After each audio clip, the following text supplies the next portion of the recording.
I've been rambling along, mystified in a cryptic haze.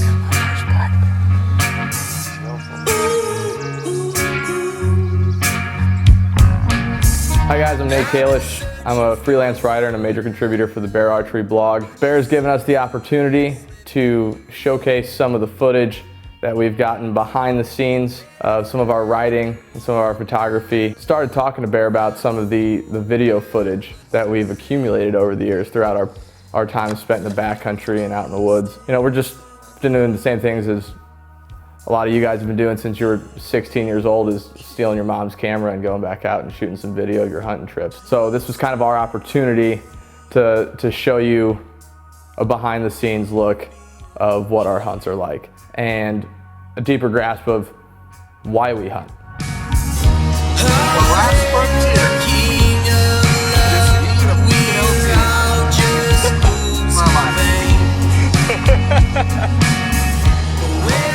The first episode we're going to show is the story of a good friend of mine, Jeremiah, who is in the Army.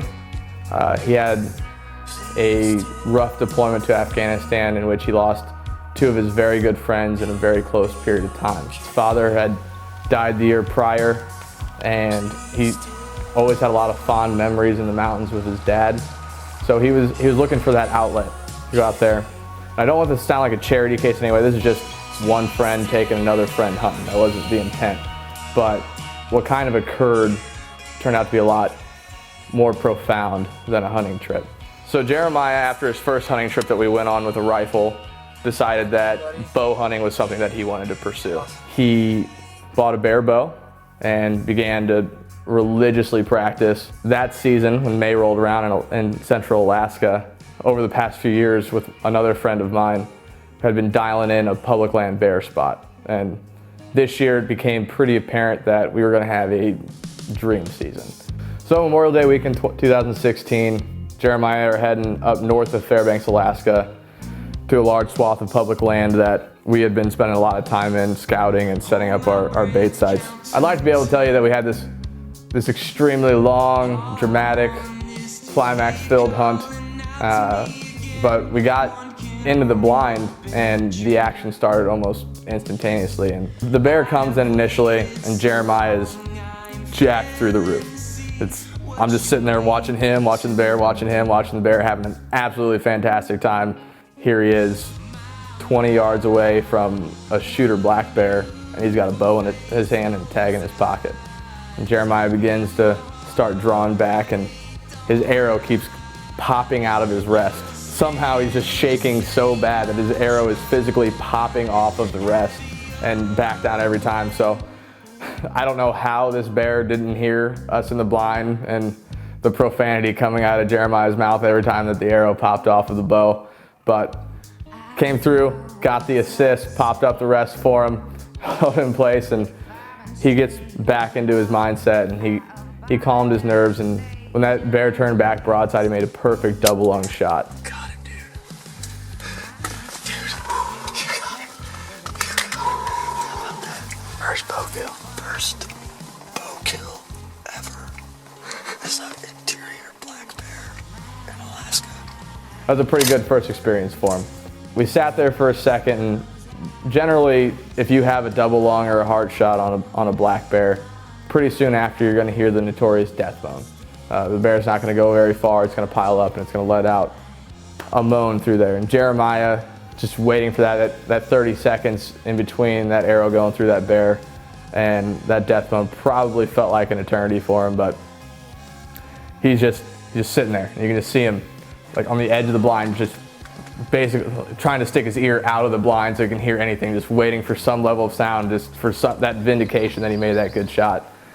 And he's just jacked. And then it came, and there's just this somber moment where he's just overcome with everything that had just transpired. It was a really, really special experience to share with him. And there's a really special moment in the film where he is wearing a memorial bracelet from one of his friends that he lost.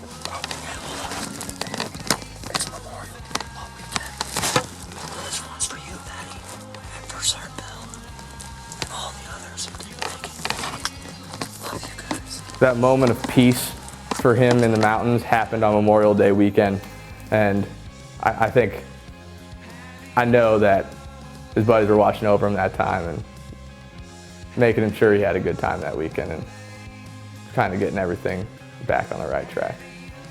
Thank you, God, for giving us this beautiful place and these beautiful animals to enjoy. Nate, for bringing me out here, dude. This is like all you, man. Nate's bear sight. This big boy came out and 27 yards with the old bear crux, and he moved maybe 20 yards and cashed out. So, and thank you to this guy right here. It was awesome.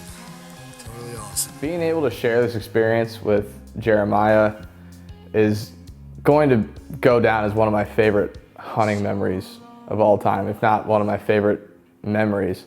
Seeing what time in the outdoors can do for somebody and being able to share that with someone. And the fact that it happened on Memorial Day weekend just made it that much more meaningful. Stay tuned for the next episode. It's a story that's very near and dear to me because it was my first break into the outdoor industry. It's the story of an unguided archery muskox hunt on an island in the Bering Sea. Got some pretty cool video going along with some of the articles I've written about it, and I'm pretty excited to show it to you guys. Until then, stay safe, happy hunting.